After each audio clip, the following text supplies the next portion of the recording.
Всем привет! Вы на канале Gameical, и в сегодняшнем видео мы с вами будем создавать игру Dancing Balls. Наверняка она вам всем знакома. Ведь не просто так она набрала такое огромное количество скачиваний. А если вы впервые на этом канале, то обязательно подпишитесь на канал и включите колокольчик уведомлений, чтобы не пропускать мои видео. А если вы готовы, то тогда давайте начнем. Вначале я подумал, а что если я скопирую эту игру и сделаю точь-в-точь? То будет вообще неинтересно. Так что я решил сделать игру в 3D. И для начала нам необходимо создать все необходимые 3D модели для игры. Значит, открываем Blender и начинаем создавать все необходимые модели. Здесь мы создаем треугольную призму, потому что я не знаю, как она создается в Unity. Также создаем самый главный объект, то есть нашего игрока.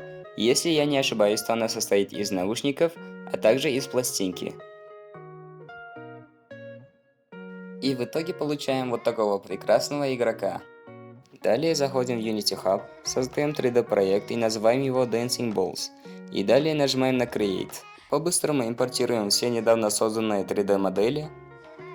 Расставляем объекты как нам необходимо. Дальше начинается самый интересный момент. Начинаем разукрашивать нашего игрока, то есть создавать необходимые материалы.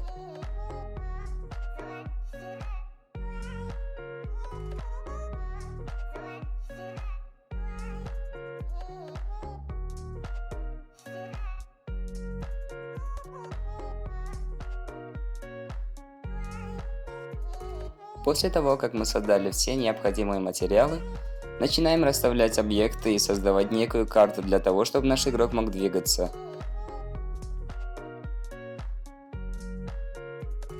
Затем пишем скрипт для движения нашего игрока. И создаем точку начала игры из цилиндрического объекта. И наконец-то первый запуск игры. И в первый же запуск я подумал, что встретил очередной баг. Но оказалось, что я указал скорость неправильно и сразу исправил эту ошибку. И я так думаю, что уже выглядит весьма прилично и уже похоже на какую-то игру. Далее я заметил, что в оригинальной версии игры на заднем фоне имеется какая-то градиентная картинка. И я не знал, откуда взять градиентный Skybox, так что просто скачал с интернета градиентный спрайт и просто поставил ее немного ниже. Затем начал улучшать проект и добавлять различные плюшки, такие как оставлять след от игрока. Честно говоря, я раньше не знал, как это делается и думал, это слишком сложно. Оказывается, в Unity это делается очень-очень просто. И в итоге получилось у нас вот такое вот движение игрока.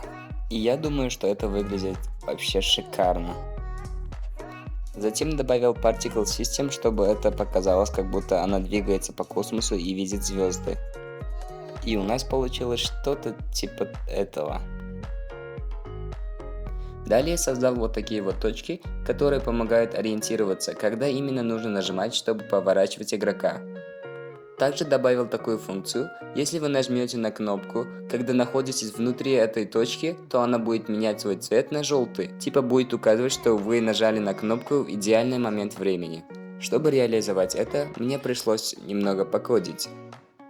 И я так думаю, что мне все-таки удалось этого достичь. И результаты этого вы можете увидеть на своих экранах. Чтобы добавить некую динамичность в игру, я создал Particle System для этих точек. Если вы будете, как я уже говорил, нажимать на кнопку в идеальный момент времени, то она разбрызгает различные партиклы желтого цвета. Давайте посмотрим, как она выглядит в режиме игры. Вроде неплохо и выглядит очень круто. Далее нам нужно найти нормальную битовую музыку, и я не стал мучиться и сразу взял трек из самого первого уровня из оригинальной игры. Сказать, что этот процесс был легким, это сложная вещь, потому что расставлять каждый поворот игрока под биты вообще это самая сложная вещь, которую я когда-либо встречал. И после всех страданий, мучений и всего труда нам удалось создать что-то наподобие этого. Надеюсь, вам это понравится.